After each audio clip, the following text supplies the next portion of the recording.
ഞെട്ടി മമത.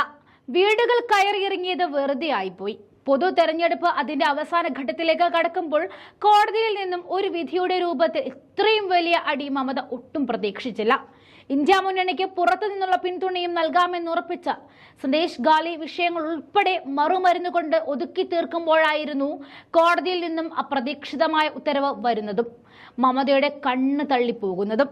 അതായത് 2010 ശേഷം സംസ്ഥാനത്ത് വിതരണം ചെയ്ത OBC സർട്ടിഫിക്കറ്റുകൾ റദ്ദാക്കിക്കൊണ്ടുള്ള ഉത്തരവ് ഇറക്കിയിരിക്കുകയാണ് കൊൽക്കത്ത ഹൈക്കോടതി.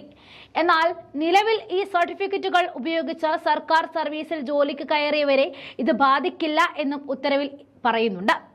നിലവിൽ ഈ സർട്ടിഫിക്കറ്റുകൾ ഉപയോഗിച്ച് ആനുകൂല്യങ്ങൾ നേടിയവർക്ക് നൽകുന്നത് തുടരും എന്നും, എന്നാൽ തുടർന്ന് ഈ സർട്ടിഫിക്കറ്റുകൾ ഉപയോഗിച്ച് പുതിയ ആളുകൾക്ക് ഇത്തരത്തിലുള്ള ആനുകൂല്യങ്ങൾ നേടാനാകില്ല എന്നതാണ് കോടതി ചൂണ്ടിക്കാട്ടൽ. പട്ടികജാതി പട്ടികവർഗക്കാർ ഒഴികെയുള്ളവർക്ക് സേവനങ്ങളിലും തസ്തികകളിലും സ്പെഷ്യൽ സംവരണം നൽകുന്ന 2012 സർക്കാർ ഉത്തരവ് നിയമവിരുദ്ധമാണെന്ന് ചൂണ്ടിക്കാണിച്ചുകൊണ്ടായിരുന്നു ഹർജിക്കാർ കോടതിയെ സമീപിച്ചിരിക്കുന്നത്.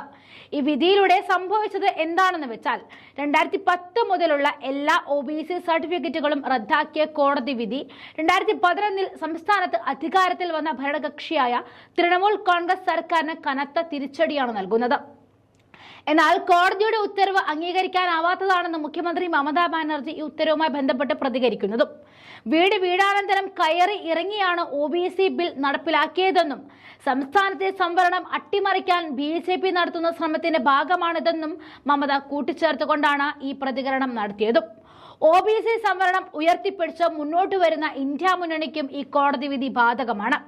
അതായത് പിന്നോക്ക സംവരണം എന്ന ആശയത്തെ BJP എതിർക്കുന്നു എന്ന് പകൽ പോലെ സത്യവുമാണ്. അവിടേക്കാണ് വിധിയുമായി എതിർപ്പറിയിച്ച് കോടതിയും എത്തുന്നത്. ജസ്റ്റിസുമാരായ താബ്രത ചക്രവർത്തി, രാജശേഖർ മന്ദ തുടങ്ങിയ ഡിവിഷൻ ബെഞ്ചായിരുന്നു സംസ്ഥാനത്ത് OBC സർട്ടിഫിക്കറ്റ് നൽകുന്ന നടപടിയെ ചോദ്യം ചെയ്ത് സമർപ്പിച്ച ഹർജിയിൽ വിധി പറഞ്ഞത്.